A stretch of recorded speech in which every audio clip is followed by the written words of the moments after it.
Hi, my name is Sandy Carter, and I'm IBM's Vice President of Social Business Evangelism. And welcome to our Social Business Coffee Break. Thank you so much for spending a couple minutes of your Monday with us today, drinking coffee and learning about social. And today is probably one of my funnest topics ever because I've been researching some of the latest reports coming out, and guess what? The reports show conclusively that social makes you happy. I know it makes me happy, but let's take a look at some of the results. Happiness is a collective phenomenon. It spreads through social networks, and in fact, the research shows that its effect can last up to a year. Some of the research done by one doctor who published a report called Stumbling on Happiness said that if he had to summarize happiness in one word online, it would be social.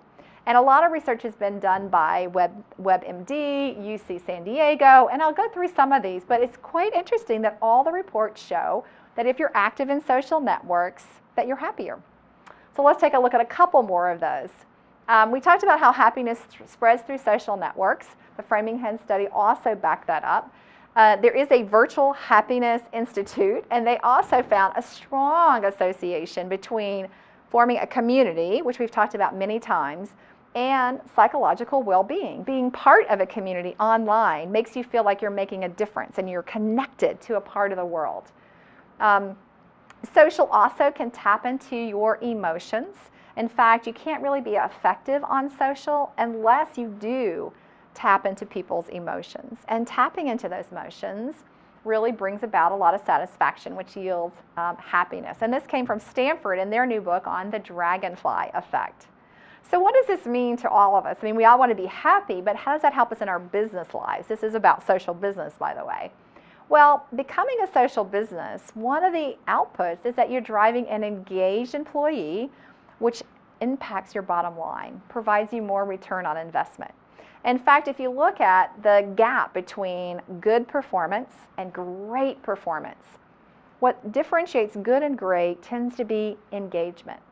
In fact, engaged employees are 43% more productive, 43%.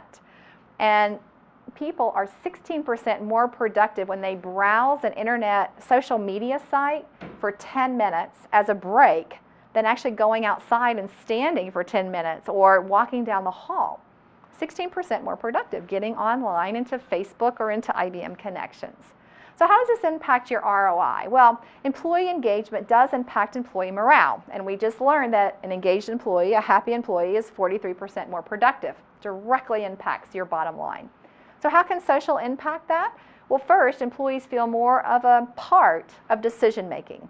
It's transparent through group discussions or forums. They feel like they can voice their ideas. They don't have to hide it, and their issues as well.